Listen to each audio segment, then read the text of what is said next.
महाराष्ट्रातलं राजकारण एवढ्या खालच्या पातळीला गेलंय की आज गावकऱ्यांना रक्ताने पत्र लिहावं लागतंय, तेही आपल्या हक्काच्या आरोग्य सुविधांसाठी. ही गोष्ट आहे सिंधी रेल्वे वर्धा जिल्ह्यातील गावाची.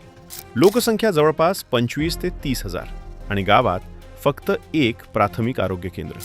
फक्त एवढंच नाही, आसपासच्या 25 ते 30 गावांचा जीवही याच केंद्रावर अडकलेला. ॲक्सिडेंट झाला, हार्ट अटॅक आला, डिलिव्हरी केस आली तर 40 ते 50 किलोमीटर दूर धाव घ्यावी लागते. आणि वेळेत उपचार न मिळाल्यामुळे अनेक घरांचे दिवे विझलेत. ही केवळ आकडेवारी नाही, ही कोणाच्या तरी बापाची, कोणाच्या तरी आईची आणि कोणाच्या तरी लेकराची गोष्ट आहे. गावकऱ्यांची मागणी काय? तर फक्त 30 खाटांचं सुसज्ज ग्रामीण रुग्णालय. पण ही तर सरकारची नैतिक जबाबदारी आहे.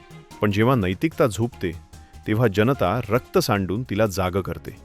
एका दिवसात तब्बल 550 पत्र प्रत्येक नागरिकाने स्वतःच्या रक्ताने लिहून मुख्यमंत्री देवेंद्र फडणवीस आणि सार्वजनिक आरोग्य मंत्री प्रकाश आंबेडकर यांना पाठवली.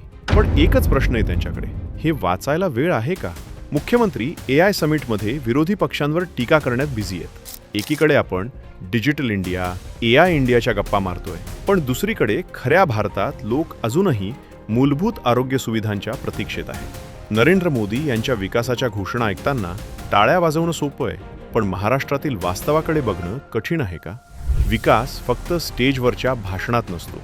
तो गावातल्या दवाखान्यात दिसला पाहिजे, तो वेळेवर मिळालेल्या उपचारात दिसला पाहिजे, तो वाचलेल्या जीवांमध्ये दिसला पाहिजे.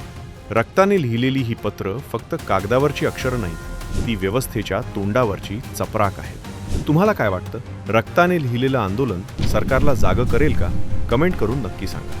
आणि राजकारण सोप्या, थेट आणि धारदार भाषेत समजून घेण्यासाठी प्युअर राजकारणला नक्की फॉलो करा.